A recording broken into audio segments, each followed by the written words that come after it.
Alors, l'e-sport, on va dire que c'est du gaming, mais en compétitif. Donc, c'est juste des compétitions de jeux vidéo organisées. Ça peut être organisé par des associations, ça peut être organisé par des fédérations, mais la plupart du temps, on va dire que l'e-sport, c'est, on va dire, une échelle. Et tout en haut de l'échelle, on a les éditeurs de jeux, donc les propriétaires des jeux. Pour des jeux comme FIFA, on peut citer EA Sport. Pour des jeux comme PES, qu'on connaît surtout au Sénégal, on peut citer Konami, etc.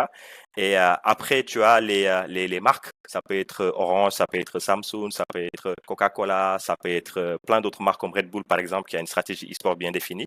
Et après, tu as tu as les associations et les fédérations. Tu as aussi les organisateurs. Il y a des organisateurs de compétition qui existent un peu dans le monde. C'est des agences privées, des entreprises privées.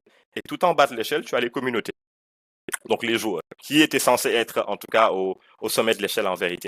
Mais aujourd'hui, on peut dire que c'est l'élément le plus important. Donc aujourd'hui, c'est des compétitions qui sont organisées. Je pense que ça existe depuis la fin des années 90, ça a commencé à être popularisé.